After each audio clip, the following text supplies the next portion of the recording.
Welcome back to Story Essence Podcast. I'm Sarah, and wow, are we excited about today's episode. And I'm Mike. Sarah, I have to say, this might be our most hopeful episode yet. We're diving into part 4 of The Body Keeps the Score. And this is where Vanderkolk basically says, okay, you've learned how trauma works, now here's how we actually heal it. Exactly. And Mike, what I love about this section is Vanderkolk's big revelation. Traditional therapy and medication, they're just not enough. He's like, we've been trying to heal body-based trauma with talking and pills, but that's like trying to fix a broken leg with a motivational speech. I love that analogy, Sarah. And it makes perfect sense when you think about it. Pills might suppress the symptoms, but they don't fix the dysregulated nervous system underneath. And talking? Well, how do you talk about something that's stored below the level of language? Right. So Vanderkolk says we need innovative, body-centered approaches. But here's the key, and this is so important. Before any healing can begin, there's one fundamental requirement: safety. Safety. That's the foundation of everything. And Sarah, think about this. Trauma survivors are living with a nervous system that's constantly expecting danger. Their body is like a smoke detector that's way too sensitive, going off at the slightest hint of threat. Healing can only start when the body learns to feel safe again in the present moment. That's such a perfect way to put it, Mike. And this is where Vanderkolk introduces us to some absolutely revolutionary therapies. Let's start with EMDR, eye movement desensitization and reprocessing. This was developed by Francine Shapiro, and it sounds almost too simple to be true. I know, right? You recall the traumatic memory while the therapist guides your eyes back and forth. That's it. But here's what's incredible. That bilateral stimulation helps the brain reprocess the traumatic memory and integrate it into normal narrative memory. Patients report that after EMDR, the memory loses its emotional charge.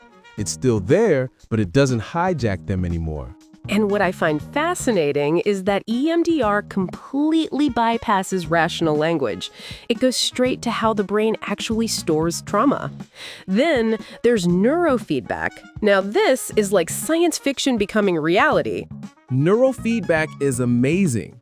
They use EEG technology to show people their brainwave activity in real time.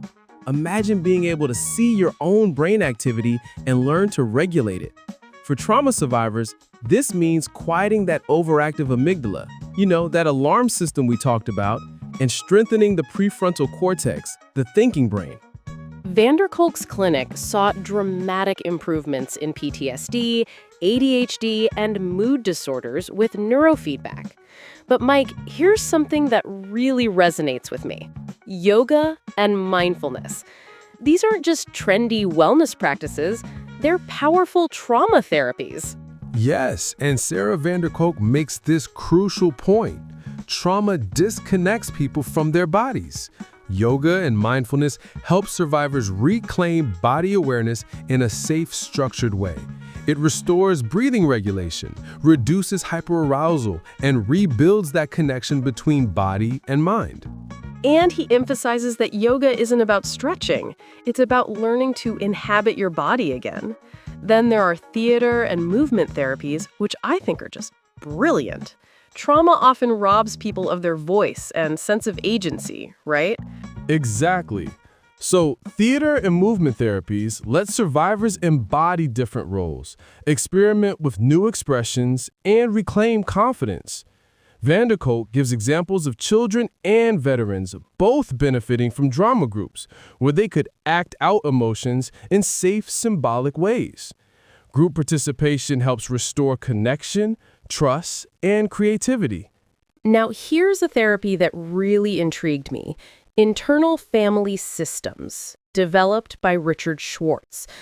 This approach sees the mind as composed of different parts, like the inner child, the protector, the critic.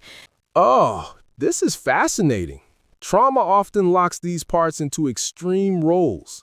IFS therapy helps survivors befriend their inner parts, creating compassion instead of self-hatred.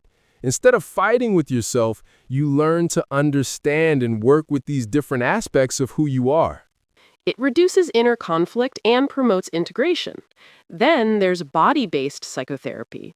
Mike's Somatic Experiencing by Peter Levine is particularly gentle.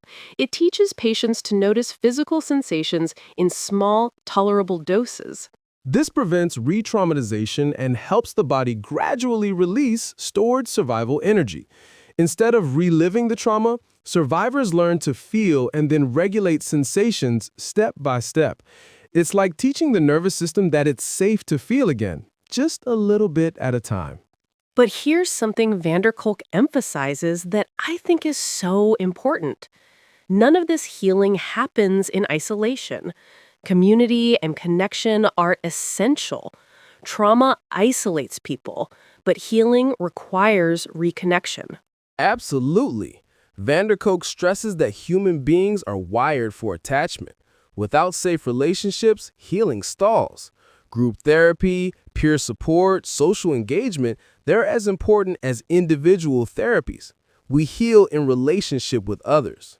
And Mike, here's the most important point of all, and I think this is what makes this book so hopeful. Healing doesn't mean erasing trauma. It's about integration, not erasure. Yes, survivors learn that the trauma is something that happened to them, not who they are. By reclaiming body awareness, emotional regulation, and social connection, they can live fully again. The trauma becomes part of their story, but it doesn't define their story. So let's recap the key takeaways, Mike. First, trauma cannot be healed by talk or drugs alone. The body must be involved. Second, safety is the foundation of recovery. Third, all these therapies, EMDR, neurofeedback, yoga, movement therapies, they all provide powerful ways to restore balance. Fourth, internal family systems help survivors befriend their inner world. Fifth, community and connection are essential. Healing is relational. And sixth, recovery isn't about forgetting. It's about integrating trauma into a new, empowered life story. You know what I love most about this section, Mike? Kolk shows that trauma is not the end of the story. This is the turning point where the book moves from explaining trauma to offering real hope and tools for healing. Exactly, Sarah. With the right approaches, people can reclaim joy, safety, and wholeness. The body that has held on to trauma can also be the pathway to healing. That's incredibly inspiring and empowering. Thanks for joining us on Mind Body Stories. Until next time, remember, healing is possible, and your body is not your enemy. It's your ally in recovery. Keep exploring, keep healing, and keep connecting. See you next time.